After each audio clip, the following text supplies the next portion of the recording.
Welcome back, Sports Tonight on Channels Television. You can be part of the program. You can talk to us on Twitter. We're Channels_Sports, Facebook Channels, IFA Sports. I'm so happy. Yes, that's it. I'm super excited tonight because we are winning at the grassroots. At the grassroots, you find so much joy because nobody say, oh, we'll win and get 1 million and then do this and do that. No, we're just developing.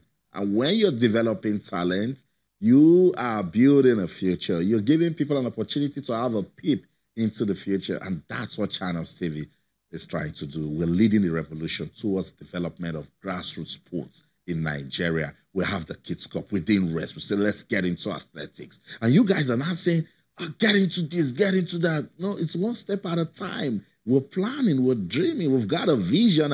When he sees that vision, he says, come, guys, let's sit down and plan. And that's what we've done with the Channels Track and Field Classics. We want to do more, and we will do more. We're winning now, so we need to stay winning. Let's still stay at the grassroots and talk about the 26th edition of the NUGA Games. Let me give you information that you can use. The first official activity to kickstart the preparation for the 2019 Nigerian University Games Association NUGA Games will take place tomorrow, November the 16th, as the management of the University of Lagos, UNILAG, will sign a memorandum of understanding for the sports fiesta. UNILAG was announced as the host of the 26th edition of the championship after their bid got the nod of the management of NUGA in June, and the institution is poised to stage a befitting games, having set up the local organizing committee. So we love this. This is a good one. Also, 26th edition of the NUGA Games. This has been one avenue where talents have been discovered in Nigeria. So you see, it's a process. This guy is doing so well in secondary school. This guy gets to the university. There's also good machinery in place. There are good facilities. Remember, I keep telling you that at the grassroots, it's delicate. So you must have everything in place for them to try. He gets to university, does so well, competes in NUGA, competes in PUGA and all of the tertiary games institution. And then on the way up to the ladder, this guy is competitive. You're going to get a superstar. That's how we develop. That's how we discovered most of the stars in the 80s, 90s, and early 2000s when Nigeria used to do so well in track and field. We need to keep it going. So we will monitor the 26th edition of the NUGA Games and get to give you more updates. We are at the event. We show that over 10,000 athletes and officials are properly accommodated. So when you're expecting 10,000 athletes, you know it's serious business. So we'll continue to take a look at the 26th edition of the NUGA Games and give you information. Motorsports is big in some parts of Europe.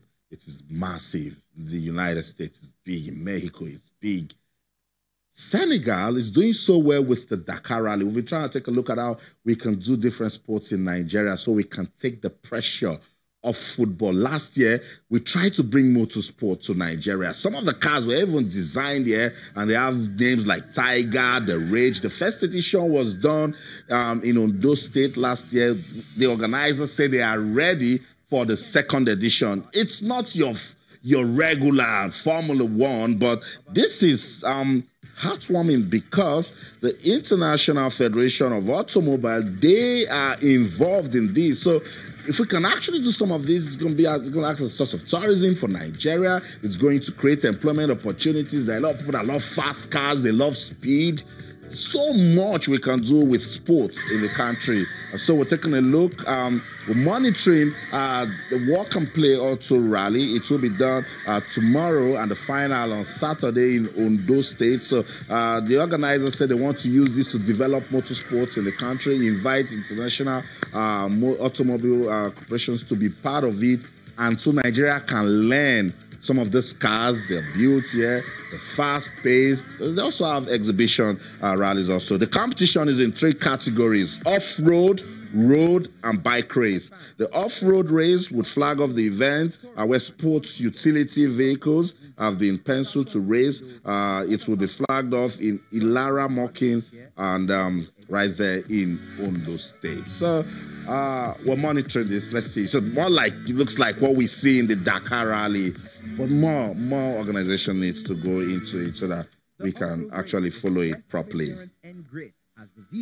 Sports Tonight on Channels Television. Let's get on with the show now. We're counting down to the National Sports Festival. Yes, that's one. The last time we had it was in Lagos in 2012, Eko 2012. Since then, we've been waiting for the National Sports Festival. That's another avenue where we discover our sporting talents. The torch has been traveling. Last week was in the Southeast. This week, it's in the South. Yesterday, it left Cross River, went to Akwa Ibom, after Akwa Ibom, it went to River State. Today, it's in Bayelsa State, Yenagoa, the capital. You saw there wrestling champion Blessing Oburududu receiving the torch. What does the torch do? The torch of unity, that's what they've called it. It has been making its round from state to state, and now it's in Yenagoa, the Bayelsa State capital. The Deputy Governor, Rear Admiral John Jonah, retired, will receive the torch at a brief handover ceremony, described sports as a unifying factor. I totally agree. The world over, and a means of engaging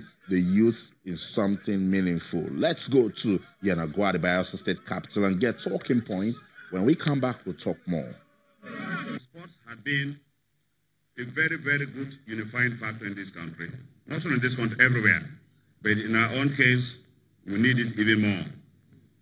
That we are not doing this for all those years, it's actually a thing of concern for all of us. So we should be very glad. We are very glad that it is coming back. Sports, fitness, occupation of the youth, the entire energy they have. You launch them into sports, they concentrate there, and at the end, these days you make fortune out of sports. And if we don't regularly expose our youth to these activities, we lose in that aspect as well. So it's a very commendable effort on the part of the federal government. That's right. Sports is a unifying factor, and you can actually use it to engage the youth. And that's what we've been talking about. I develop sports at the level where you can, see growth, see development. Blessing Oburududu, she's an African wrestling champion. She's from Bayelsa State, and Bayelsa State will be part of the National Sports Festival. How prepared are they?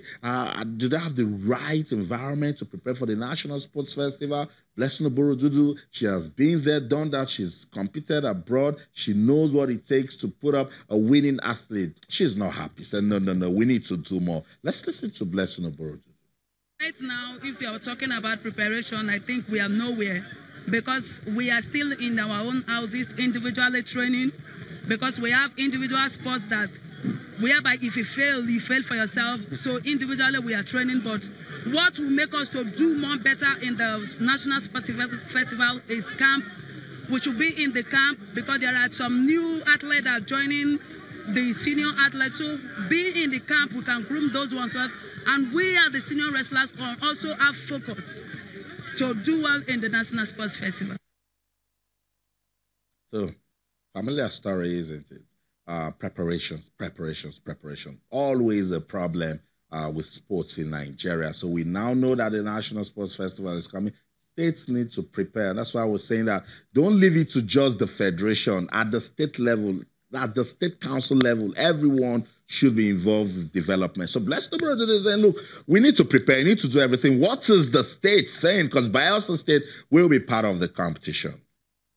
You know that sports is an everyday thing. Whether we like it or not, we have been preparing our athletes from day one till this minute. It is important that we stay in camp to prepare further. But the fact that we are not in camp doesn't mean that we are not prepared. We are more or less like soldiers, prepared for war anytime.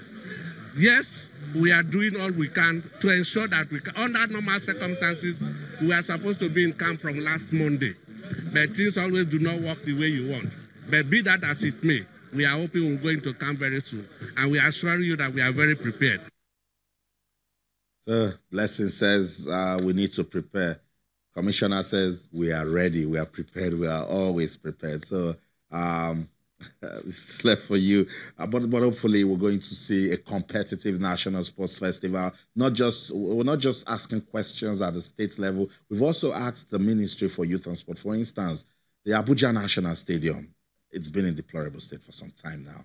And that's where the games will take place. So what are we doing to make sure that facilities are top-notch for these athletes to come and compete? It's not just put an event together. We must put an event that the world will say, look, like Nigeria, we're doing the right things. We're following international standards. That's what we want. So we're glad that finally the National Sports Festival has come. It will take place from December the 6th till the 16th, 10 days of sporting action. Athletes from different parts of the country will assemble in Abuja. If you've got some time, you should also be part of it. The National Sports Festival yesterday, Cross River, when they received the torch, they said, we want to host for 2020. We have what it takes. Remember, Cross River State was supposed to host, and a lot of problems here and there, funding issues also, they couldn't host it. So Abuja took it and said, look, we'll come to the rescue, we'll do this one, and then from next edition, we'll plan properly. Edo State, they said they also wanted. The deputy governor of the state, Felicia Shaibu, is confident that the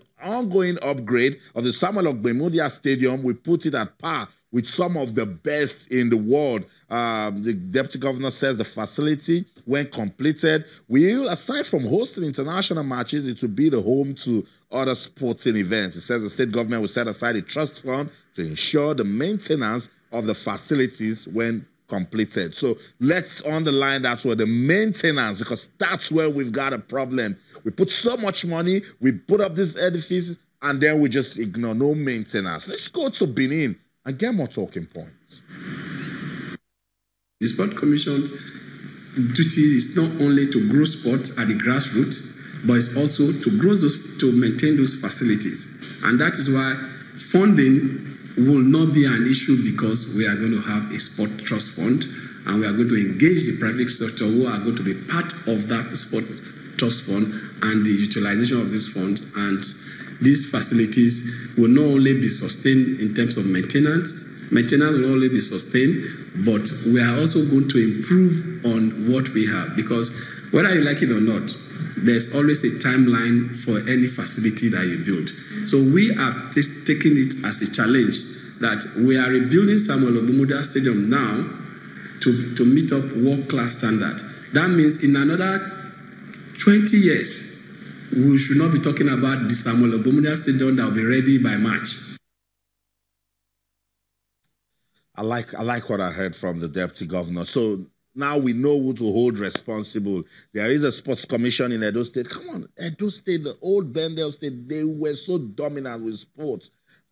It's not just Edo, other states also. So everyone just went to sleep. Now he has said, we will fix the Samuel Ogbemudia Stadium to international standards. Said they will not just do anything that will go bad in years. No, it says international standard, and it's going to host other sporting activities. So that's really good. I'm glad that Edo State government are doing all of this. So we'll hold them responsible. When this is done, we'll say, you mentioned maintenance. Maintenance, very, very important. You cannot put so much money into infrastructure development and there is no plan for maintenance. So that's a project we have to monitor in Edo State. Sports Tonight on Channels Television.